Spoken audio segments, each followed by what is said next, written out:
بسم اللہ الرحمن الرحیم۔ السلام علیکم۔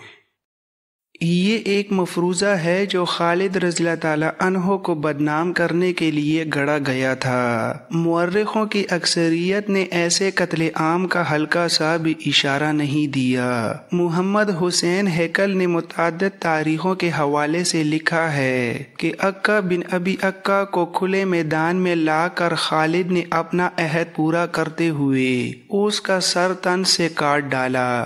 خالد نے اعلان کیا تھا کہ بدوی غیر مشروط طور پر ہتھیار ڈال دیں تو وہ بڑے برے انجام سے محفوظ رہیں گے۔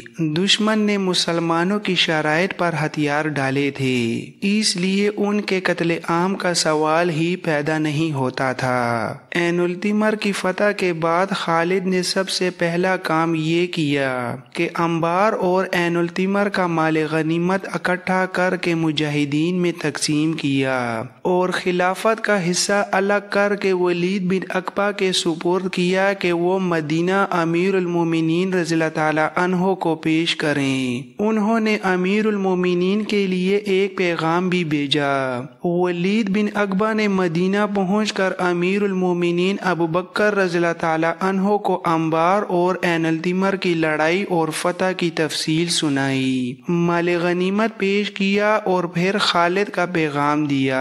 پچھلی ویڈیوز میں سنایا جا چکا ہے کہ خلیفۃ المسلمین ابو بکر رضی اللہ تعالی عنہ نے خالد کے لیے حکم بھیجا تھا کہ وہ ایاز بن غنم کے انتظار میں ہیرا میں رکے رہیں۔ اس وقت ایاز رضی اللہ تعالی عنہ دومت الجندل میں لڑ رہے تھے، لیکن لڑائی کی صورتحال ایاز رضی اللہ تعالی عنہ کے لیے اچھی نہ تھی۔ خالد نے خلافت کے حکم کو نظر انداز کر دیا اور ہیرا سے کوچ کر کے انبار کو محاصرے میں لے کر فتح پائی، پھر عین التمر کا معرکہ لڑا اور کامیابی حاصل کی۔ خالد نے اپنے پیغام میں کہا تھا کہ وہ ہیرا میں بیٹھے رہتے تو فارس والوں کو اپنی شکستوں سے سنبھلنے کا اور جوابی حملے کی تیاری کا موقع مل جاتا۔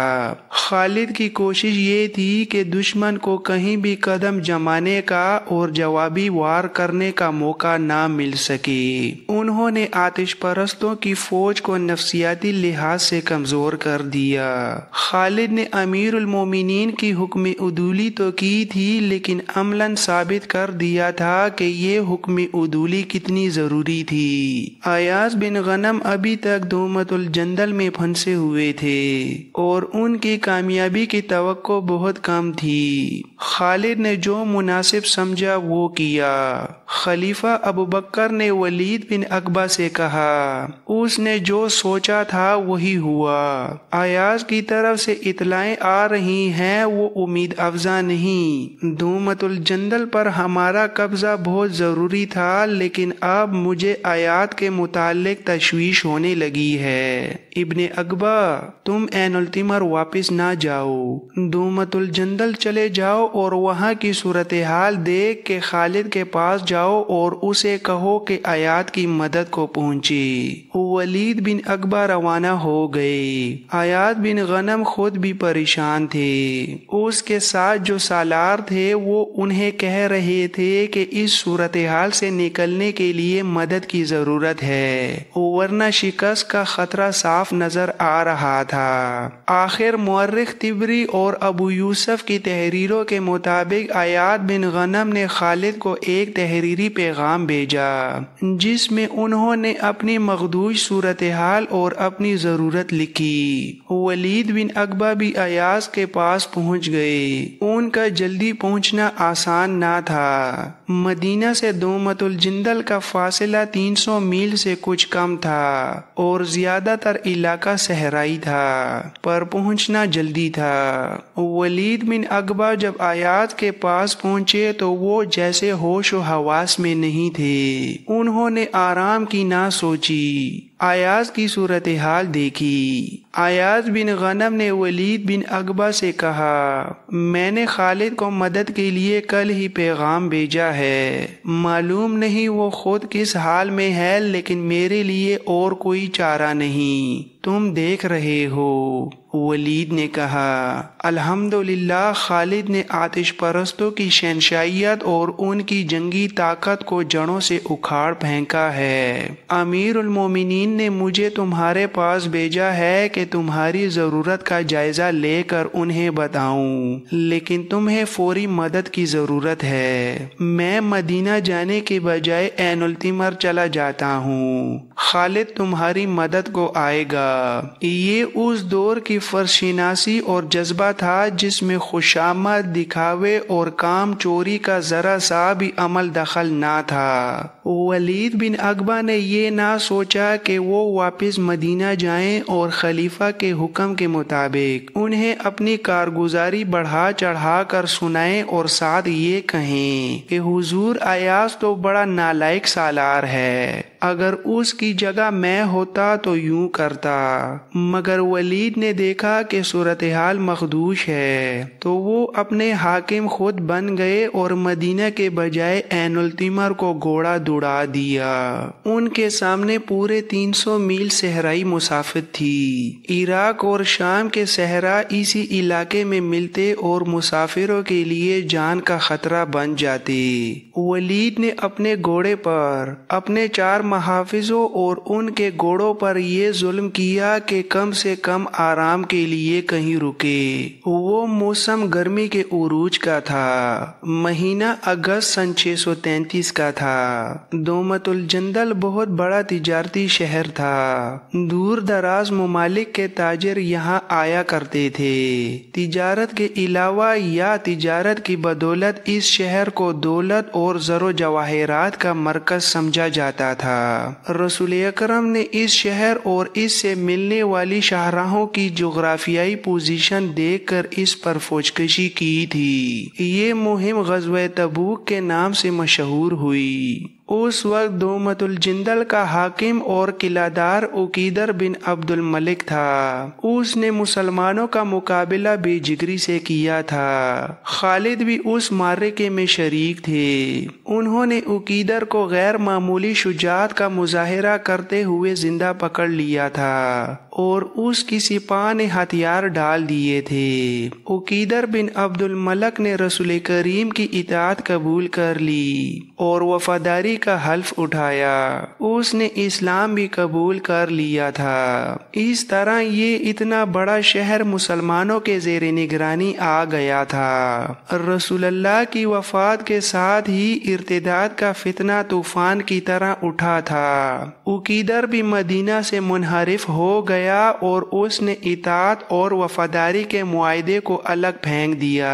اس نے دومت الجندل کو ایک ریاست بنا لیا جس کے باشندے عیسائی بھی تھے اور بت پرست بھی۔ عیسائیوں کا سب سے بڑا اور طاقتور قبیلہ کلب تھا۔ امیر المومنین نے عقیدر بن عبد الملک کی سرکوبی کے لیے اور اسے اپنی اطاعت میں لانے کے لیے ایاز بن غنم کو ایک لشکر دے کر بھیجا تھا۔ وہاں جا کر ایاز نے دیکھا کہ ان کا لشکر تو بہت تھوڑا ہے اور دشمن کئی گنا طاقتور ہے، لیکن مدینہ سے تقریباً 300 میل دور آ کر واپس چل پڑنا تو مناسب نہ تھا۔ دومت الجندل کی دیوار اونچی اور مضبوط تھی، پورا شہر بڑا مضبوط قلعہ تھا۔ ایاز نے شہر کا محاصرہ کیا جو مکمل نہ تھا۔ ایک طرف راستہ کھلا تھا، عقیدر کی سپاہ کی کچھ نفری خالی طرف سے باہر آتی اور مسلمانوں پر حملہ کرتی۔ کچھ دیر لڑائی ہوتی اور یہ نفری بھاگ کر قلعے میں چلی جاتی۔ ان حملوں کے علاوہ قلعے کی دیواروں سے مسلمانوں پر تیروں کا می برستا رہتا اور اس کے جواب میں مسلمان تیر انداز دیواروں پر تیر پھینکتے رہتے۔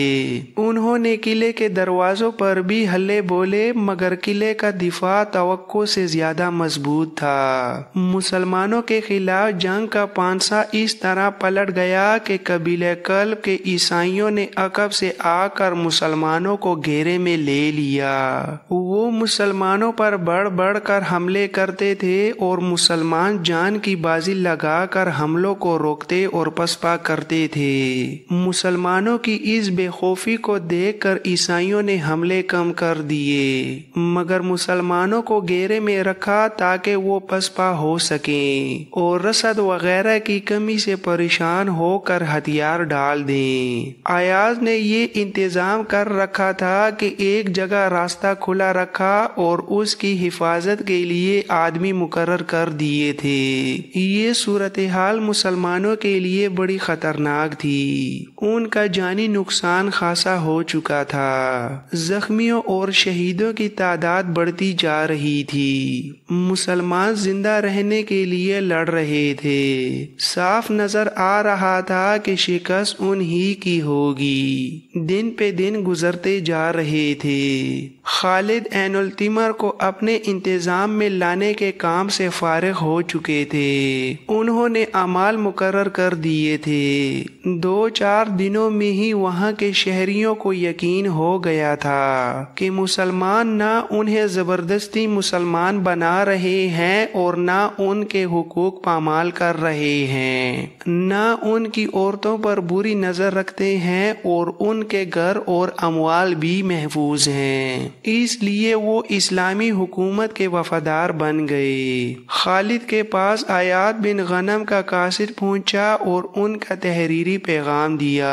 ایاز جس مصیبت میں پھنس گئے تھے وہ لکھی تھی۔ تفصیل قاصد نے بیان کی۔ دوسرے ہی دن ولید بن عقبہ پہنچ گئے۔ انہوں نے خالد سے کہا کہ ایک گڑی جو گزرتی ہے وہ ایاز اور اس کے مجاہدین کو شکست اور موت کے قریب دھکیل جاتی ہے۔ خالد نے پرجوش لہجے میں کہا، شکست؟ خدا کی قسم اسلام کی تاریخ میں شکست کا لفظ نہیں آنا چاہیے۔ کیا عقیدر بن عبد الملک مجھے بھول گیا ہے؟ کیا وہ ہمارے رسول اللہ کو بھول گیا ہے جنہوں نے اسے اطاعت پر مجبور کیا تھا؟ کیا وہ ہمارے اللہ کو بھول گیا ہے جس نے ہمیں اس پر فتح عطا کی تھی؟ تاریخ شاہد ہے کہ بدلے ہیں تو انسان بدلے ہیں، اللہ نہیں بدلا۔ اللہ نے فتوحات کو شکستوں میں اس وقت بدلا تھا جب مسلمان بدل گئے تھے اور خدا کے بندوں کے خدا بن گئے تھے۔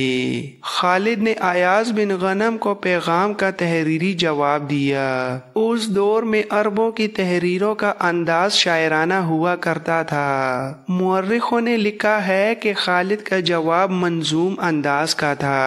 انہوں نے لکھا، من جانب خالد بن ولید بنام ایاز بن غنم، میں تیرے پاس بہت تیز پہنچ رہا ہوں۔ تیرے پاس اونٹنیاں آ رہی ہیں جن پر کالے اور زہریلے ناگ سوار ہیں، فوج کے دستے ہیں جن کے پیچھے بھی دستے آگے بھی دستے ہیں، ذرا صبر کرو، گھوڑے ہوا کی رفتار سے آ رہے ہیں، ان پر تلواریں لہرانے والے شیر سوار ہیں، دستوں کے پیچھے دستے آ رہے ہیں۔ پیغام کا جواب قاصد کو دے کر خالد نے اسے کہا کہ وہ جتنی تیزی سے آیا تھا اس سے زیادہ تیز دومت الجندل پہنچے اور ایاز کو تسلی دے۔ اس کے ساتھ ہی انہوں نے اپنے ایک نائب سالار عویم بن کاہل اسلمی کو بلایا اور اسے کہا، ابن کاہل اسلمی، کیا تو جانتا ہے کہ میں تجھے کتنی بڑی ذمہ داری سونپ رہا ہوں؟ عویم نے کہا، اللہ مجھے ہر اس ذمہ داری کو نبھانے کی ہمت و عقل عطا فرمائے جو مجھے سونپی جائے۔ میری ذمہ داری کیا ہوگی ابن ولید؟ عین التمر کا انتظام اور اس کی حفاظت۔ اندر سے بغاوت اٹھ سکتی ہے،